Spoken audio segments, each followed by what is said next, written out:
사람은 이제 사회적 동물이다라고 이 철학자들이 얘기합니다. 그렇죠? 우리가 혼자 사는 존재가 아니라 이렇게 관계를 유지하고 살아가기 때문에 우린 사회적 동물이다라고 철학자들이 얘기합니다. 함께 살아가기 때문에 함께 어깨를 부딪히기 때문에 불편한 부분도 있고 또한 감정에 또 상처를 받는 경우도 있죠. 그렇죠? 상처를 받는 그 관계가 나와 전혀 상관없는 사람과의 관계에서 상처를 받을까요? 나랑 관계가 있는 사람들에게서 받을까요? 그렇죠. 정상적으로 나랑 전혀 상관없는 뭐 다른 도시에 살고 있는 어떤 아저씨가 우리에게 상처를 끼치지 않죠. 상처를 끼친다고 하더라도 우리는 상처를 받지 않습니다. 나와 아주 가까운 가족이라든지 친구들로 인해서 우리가 상처를 받는 그런 경우가 있죠. 관계가 있을 때 그것이 내 어떤 의도와 또한 내 본래 어떤 상태와 상관없이 처음과 달라짐으로 인해서 우리가 상처받는 경우들이 있다는 것을 우리가 우리의 삶을 통해서도 이제 확인하게 되죠. 오늘 우리가 함께 읽었던 이 창세기에 나와 있는 아브라함의 역사 또한 사례의 역사도 그와 크게 다르진 않습니다. 하나님께서 아브라함과 사라를 찾아가셨을 때 아브라함의 나이가 몇 살이었을까요? 75세 때입니다. 75세가 됐고 오늘 본문 21장 5절 말씀을 보십시오. 아브라함이 그의 아들 이삭이 그에게 태어날 때에 100세라라고 되어 있습니다. 그렇죠? 지금 이제 100살이 된 겁니다. 처음에 하나님께서 아브라함을 찾아가셨을 때가 75세였고 시간이 25년이 지나서 100살에 이제 하나님께서 약속하셨던 그 약속이 성취되는 것을 확인하게 됩니다. 25년의 시간 동안 그렇죠. 25년의 시간 동안 하나님이 그들의 인생과 함께 하셨어요. 그리고 이제 앞에 나와 있는 내용이 무엇이냐면 17장에 보시면 언제의 이야기냐면 17장 한번 가보시겠어요? 창세기 17장 자 1절 말씀을 보십시오. 아브라함이 99세 때에라고 되어 있어요. 그렇죠? 그러니까 17장은 99세 때의 이야기고 그다음에 18장과 19장과 20장이 있고 21장이 기록되고 있는 거예요. 그러니까 17장과 21장 사이에는 몇 년의 시간이 필요합니까? 1년의 시간이 필요하죠. 그렇죠? 1년의 시간이 이 안에 담겨 있는 거예요. 어떤 내용들이 담겨 있습니까? 소돔과 고모라가 심판을 받는 내용도 담겨 있고요. 그다음에 어떤 이유가 됐는지 정확히 알지 못하지만 아브라함이 하나님의 인도와 보호를 떠나서 어디로? 이제 아비멜렉에 가서 인도와 보호를 받기 위해서 떠났던 또한 계속 반복적인 그런 일들이 있었던 사건을 언급하고 있습니다. 근데 여러분 이 1년이라는 시간 동안 참 많은 일이 있었지만 지금 다시 한번 21장 5절 말씀을 보십시오. 아브라함이 그의 아들 이삭이 그에게 태어날 때에라고 되어 있어요. 그러면 태어난 겁니까? 안 태어난 겁니까? 태어난 거죠. 그렇죠. 태어났습니다. 여러분 그 보편적으로 건강한 아이가 그렇게 이 땅에 태어나기 위해서 얼마의 시간이 필요합니까? 엄마 뱃속에서 10개월의 시간이 필요한 거라고요. 그렇죠. 적지 않은 시간입니다. 그렇죠. 적지 않은 시간 10개월이라는 시간이 필요해서 이삭이 태어난 거라고요. 그러면 그 아이가 태중에 잉태된 시기는 언제일까요? 99세 그쯤이 되겠죠. 그렇죠? 되게 어렵나요? 제가 지금 어려운 숫자를 내고 있나요?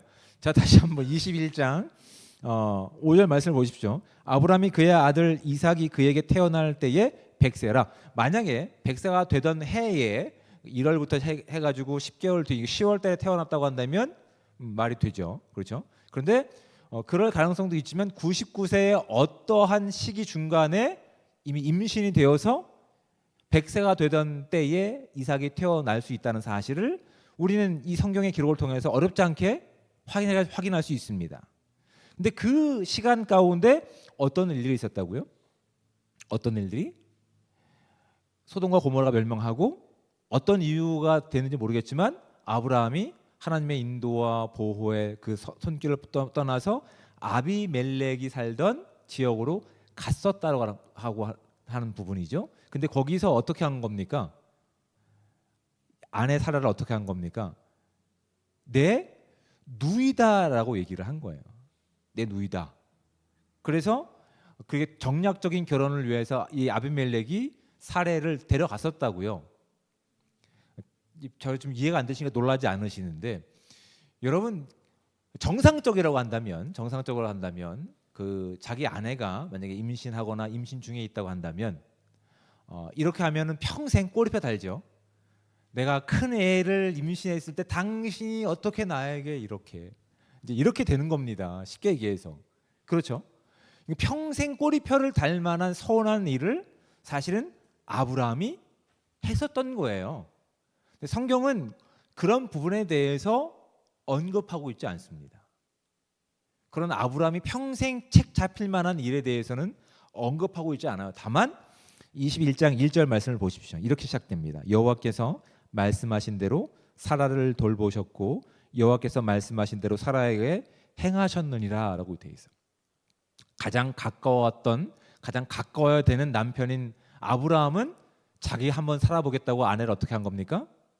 자기 누이라고 거짓말하고 자기 편할 대로 막 끌고 다니고 참 옆에 있으면 서운할 만한 사람 행동을 남편 아브라함이 그렇게 했었다라고 하는 것이 우리는 어렵지 않게 확인할 수 있습니다. 그런데 하나님은 어떻게 하신 거예요? 하나님께서는 사라를 돌보셨다라고 되어 있어요. 돌보셨다. 이 돌보셨다라고 하는 말에는 중의적인 표현이 담겨 있습니다. 이게 뭐 이렇게 막 특별하게 어떤 상황에서만 쓰는 것이 아니라 몇 가지, 두세 가지 의미가 담겨 있는데 그 어떤 의미냐면 방문하다라는 또 뜻이 담겨 있고 자세히 살피다라고 하는 뜻이 있어요. 그리고 심판과 구원에 대한 결과를 확인하다라는 뜻으로도 사용됩니다. 출애굽기에서는 그런 식으로 사용되거든요. 그러니까 하나님께서 사라를 어떻게 하신 거예요? 돌보셨다라고 하는 말 가운데는 그를 지속적으로 살펴보셨고 그 약속이 어떻게 진행되는지를 확인하셨고 한 번도 그에게서 시선을 떼지 않으셨다라고 하는 말이 이 돌보셨다라고 하는 히브리어 원어의 의미 가운데 담겨 있는 거예요. 대단하지 않습니까? 남편 아브라함은 자기 살겠다고 그렇게 다른 남자에게 누이라고 보내버렸는데 하나님은 그런 시간이라고 하더라도 어떻게 하신 거예요?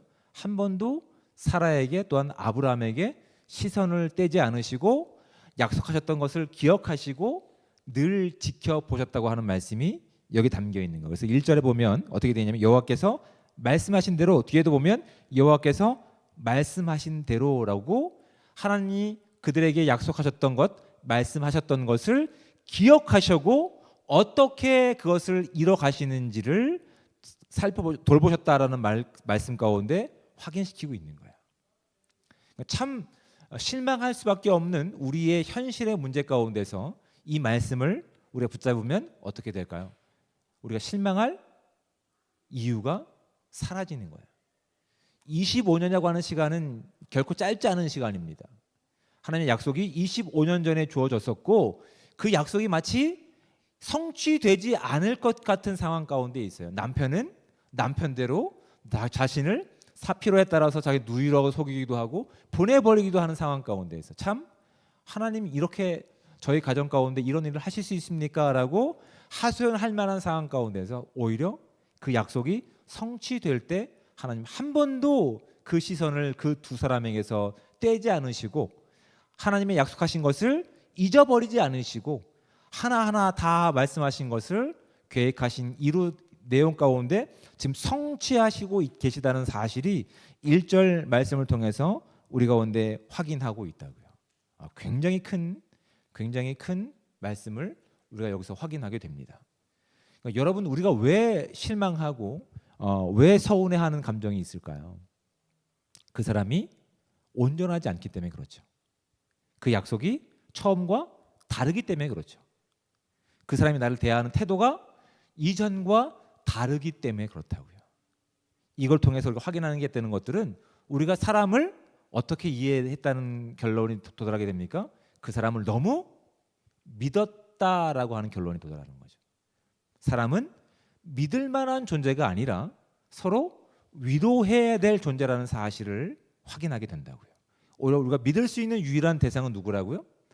하나님이심을, 하나님의 약속이심을 믿을 수밖에 없게끔 성경은 아브라함의 이야기를 통해서 우리 가운데 말씀하고 있는 거예요. 그러니까 신앙생활하는 우리에게도 때로는 신앙생활하면서 하나님께 서운한 내용들이 있을 수 있을까 없을까요? 있죠. 아브라함도 충분히 있을 수 있습니다. 75세에 불러냈는데 25년이라는 시간까지 사실은 이루어지지 않으면 내 시간 때문에, 내 능력 때문에, 내 한계 때문에 서운할 수 있다고요. 그렇죠?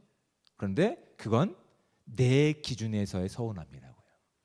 하나님은 하나님의 시간 가운데서 절대로 그 약속을 잊어버린 적이 없으십니다. 그들에게서 시선을 뗀 적이 없으십니다. 그들과 늘 함께 하셨고 약속하신 것을 늘 성취하시면서, 그래서 보십시오. 자, 오늘 말씀 가운데서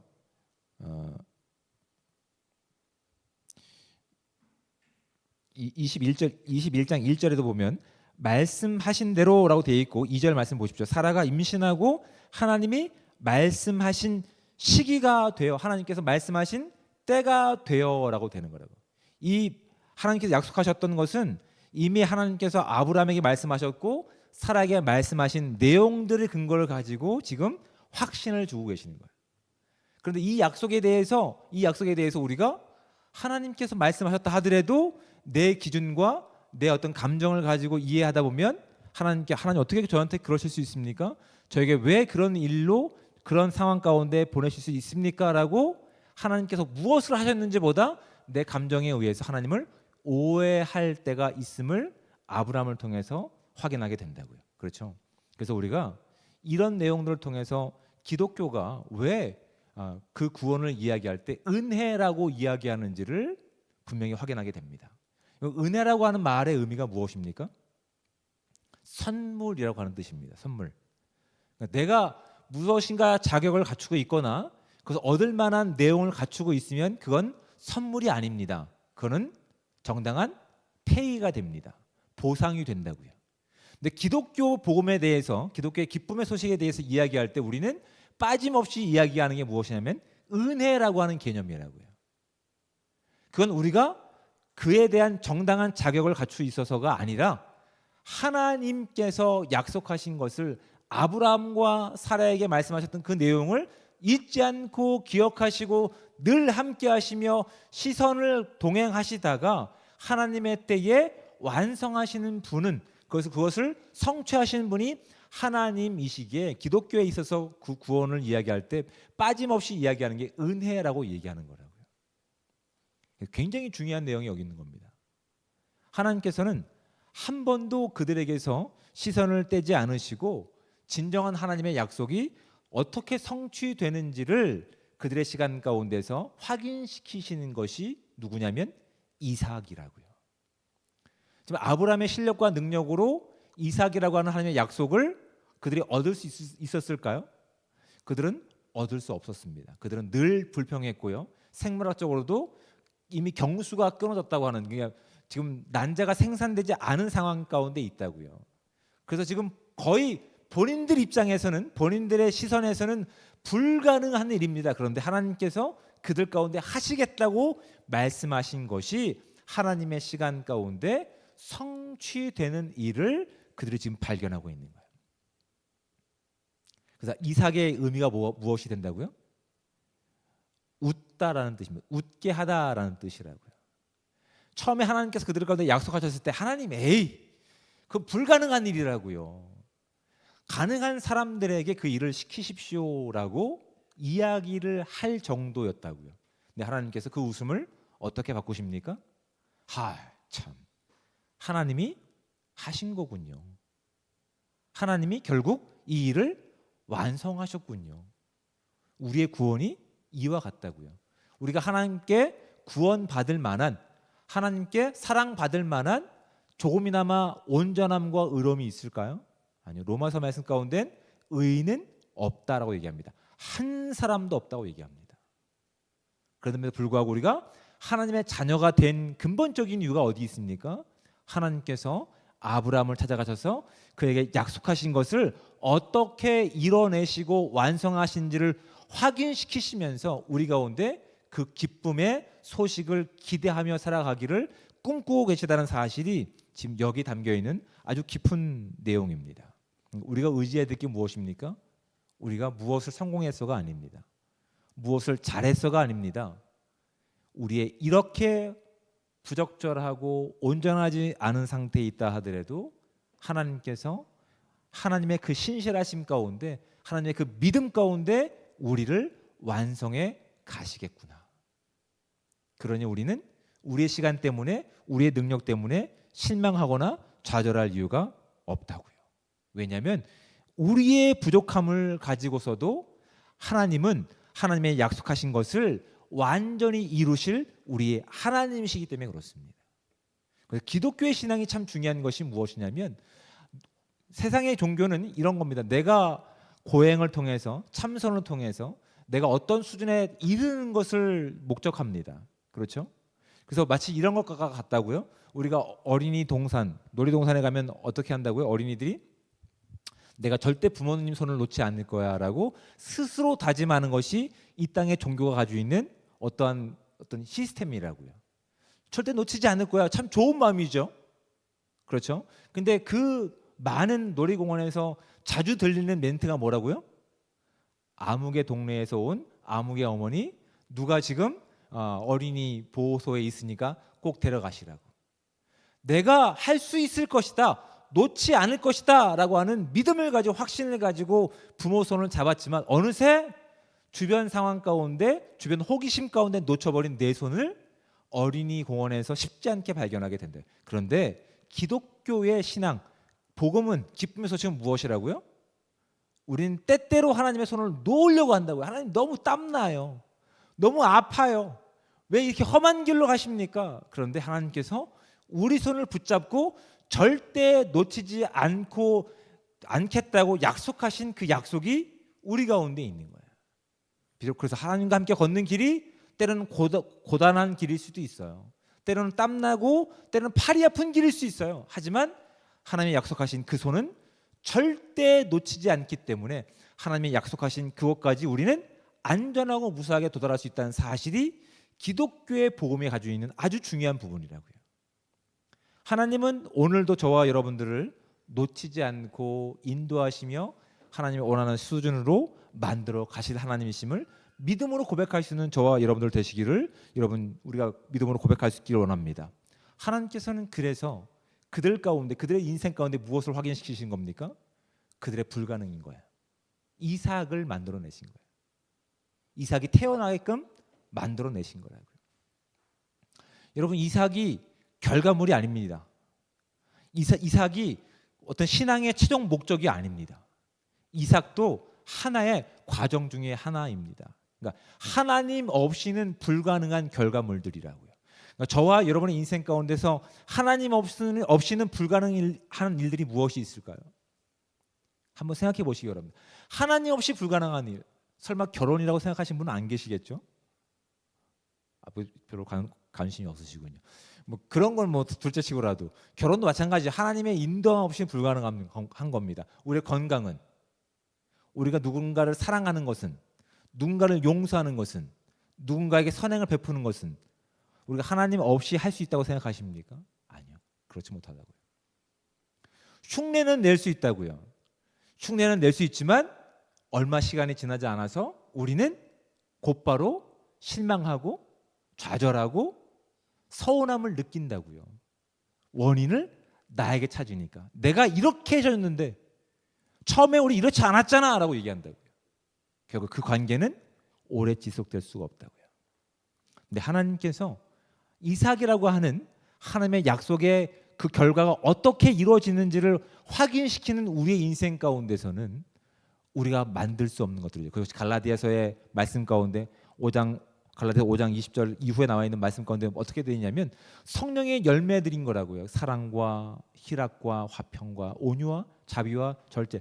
이런 것들 여러분 우리가 만들 수 있을까요? 아니요. 불가능한 일들이라고요. 도저히 사랑할 수 없는 것들, 도저히 용서할 수 없는 것들. 그런데 하나님께서 하나님이 우리를 붙잡고 계신 삶 가운데서 하나님과 함께하는 걸음 가운데 마치 이삭처럼 하나님 제가 도저히 저 나라 백성을 사랑할 수 없습니다. 저 사람을 용서할 수 없습니다. 라고 다짐하던 순간 가운데서 하나님의 때가 이르자 우리에게서 어떠한 결과가 나타납니까? 이삭과 같이 미소가 번지는 거예요. 나에게는 절대 불가능한 일이었는데 하나님께서 나에게 그 일을 가능케 하시는군요. 여러분 우리의 생명도 여기에 해당된다고요. 우리가 영원한 것을 꿈꿀 수 없는 우리 가운데 영원하신 하나님께서 우리의 아버지가 되시고 우리를 구원하신 결과가 어떻게 되는 겁니까? 우리에게 믿음이 생기는 거야. 우리가 하나님이 통치하시는 그 나라에서 하나님과 함께 영원히 살 수 있구나. 무엇을 통해서?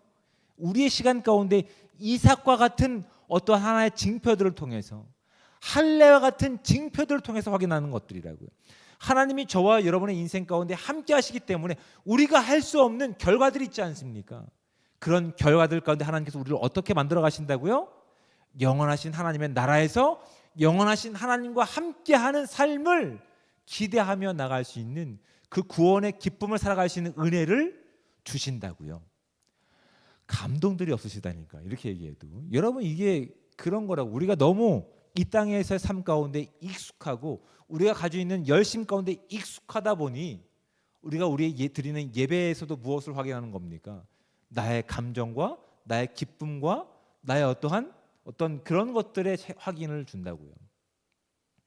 결국 그것들이 이루어지지 않으면 어떻게 합니까? 아 오늘 예배 별로였어. 아 오늘 찬양 별로였어요라고 얘기한다고요. 왜요? 그 상황 가운데서 하나님이 함께 하시는 것이 아니라 그 기준이 누구라고요? 내 감정이라고. 내 만족이고 내 헌신이 근거가 되다 보니 우린 또 그 자리에서 중요한 하나님을 예배하는 그 시간 가운데서 나의 영광이 드러나지 않았어요. 나의 기쁨이 드러나지 않았어요. 나의 감동이 드러나지 않은 일로 인해서 실망하고 좌절하는 모습을 보이는 우리라고요. 그런 자리에서 무엇을 확인하게 하십니까? 비록 우리가 온전한 모습으로 예배드리지 못한 모습이 있다 하더라도 어느새 함께 나눴던 이 친교의 모습 가운데 언제 나눴던 이 말씀의 그 깊이 가운데 기억나게 하시는 거야. 아, 하나님이 그 예배 가운데 그 찬양 가운데 그 말씀 가운데 함께 하셨구나. 비록 그 자리에서는 내가 감동이 없었고 나의 가운데 어떤 은혜가 없었던 것 같아 느꼈지만 한 번도 하나님께서는 사라와 아브라함에게 시선을 떼지 않으시고 약속하신 것을 기억하시고 그것을 확인시키는 자리 가운데 찾아가셔서 확인하셨던 내용들이 어느새 우리 자리 가운데 그렇게 확인되는 것들이라고요. 그러니 여러분 우리가 드리는 이런 예배가 우리가 드리는 어떤 성경 필사가 그런 하나님이 하시는 일들에 대한 감사의 고백이 되기를 주님으로 축복을 드립니다. 그럼 내가 썼기 때문에 내가 이걸 썼어라고 스스로 만족하는 인생이 아니라 하나님이 어느새 나의 아버지가 되어주시고 나에게 그 구원을 살아갈 수 있는 은혜를 주셨기 때문에 잘 알지 못하지만 아직은 써가는 시간 가운데 예배 드리는 시간 가운데 하나님이 나에게 이러한 일들을 하셨구나. 그래서 하나님께서 우리 가운데 앞으로 하실 일들도 기대함을 가지고 나갈 수 있는 은혜를 주시는 거라고요.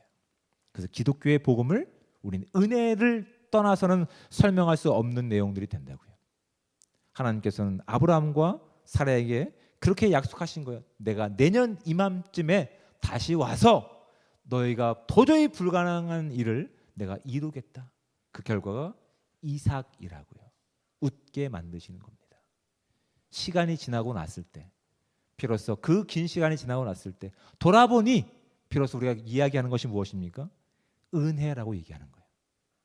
그때는 그것이 너무 치열하기 때문에 너무나 분주하기 때문에 너무나 많은 감정이 뒤섞여 있기 때문에 뭔지 몰랐어요. 근데 비로소 하나님께서 우리에게 시선을 떼지 않은 그 모든 시간 가운데 하나님의 약속하심이 성취되는 그 시간 가운데 시간이 지나 되돌아보니 은혜라고 얘기하는 거라고. 거기서 만족하는 것이 아니라 하나님께서는 거기서 시작된 것을 어디까지 가져가고 원하십니까? 하나님이 다스리시는 그 나라에서 영원하신 하나님과 우리가 이 기쁨을 살아가기를 꿈꾸고 계시다고요. 저와 여러분의 인생 가운데서 비록 우리의 삶을 돌아보면 우리도 아브라함과 사라처럼 참 때때로 내가 원하는 방식 가운데 하나님을 마음껏 내팽개쳤던 모습이 있지만, 그럼에도 불구하고 하나님께서 우리를 붙잡고 계셔서 오늘 이 예배를 드리게 하시는구나. 우리 오늘 이 모임 가운데 함께 하셔서 그리스도의 사랑을 훈련해 보게 하시는구나라고 기대하게 하신다고요. 이 믿음을 가지고 오늘 주어진 어려운 시간이라 하더라도 기쁨을 가지고 그 은혜를 가지고 살아갈 수 있는 저와 여러분들 되시기를 주님으로 축복을 드립니다. 이런 이야기를 신약성경 히브리서 11장에 보면 어떻게 기록하고 있는지 좀 보도록 하겠습니다. 히브리서 11장 10절부터 12절까지 말씀을 제가 읽어드립니다. 이는 그가 하나님이 계획하시고 지으실 터가 있는 성을 바랐음이라. 믿음으로 사라 자신도 나이가 많아 단산하였으나 잉태할 수 있는 힘을 얻었으니 이는 약속하신 이를 미쁘신 줄 알았음이라.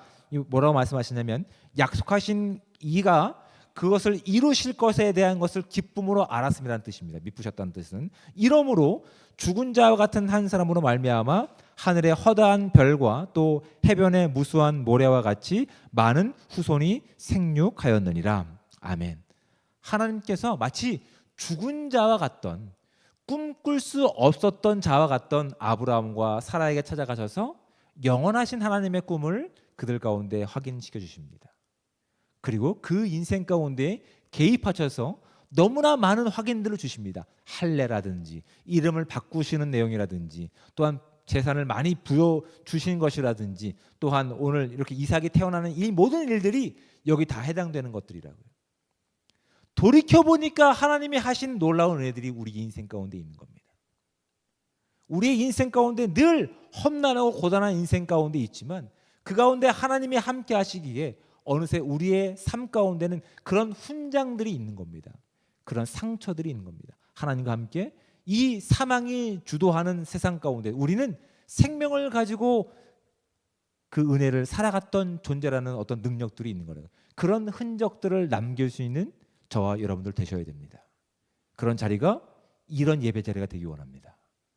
그런 자리가 누군가를 용서할 수 없지만 용서할 수 있는 자리가 되기 원합니다.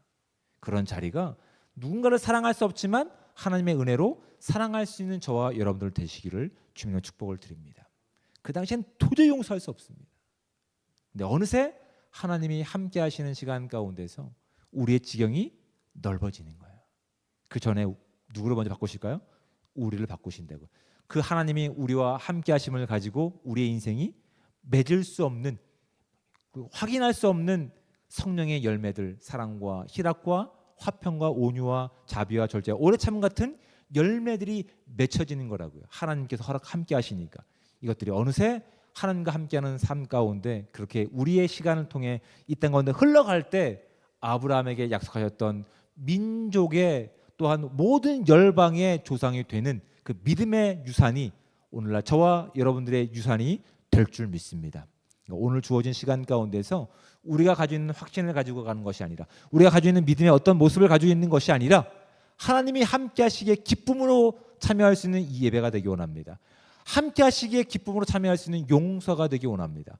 함께 하시기에 우리가 도저히 할 수 없는 그 사랑을 해나가는 시간을 통해서 하나님의 놀라우신 꿈이 우리를 통해 이 땅 가운데 흘러갈 수 있는, 그래서 비로소 시간이 되었을 때 이삭처럼 우리가 하나님과 함께 하심을 가지고 미소를 띄울 수 있는 거룩한 공동체 되시기를, 거룩한 그리스도인 되시기를 주님으로 축복을 드립니다.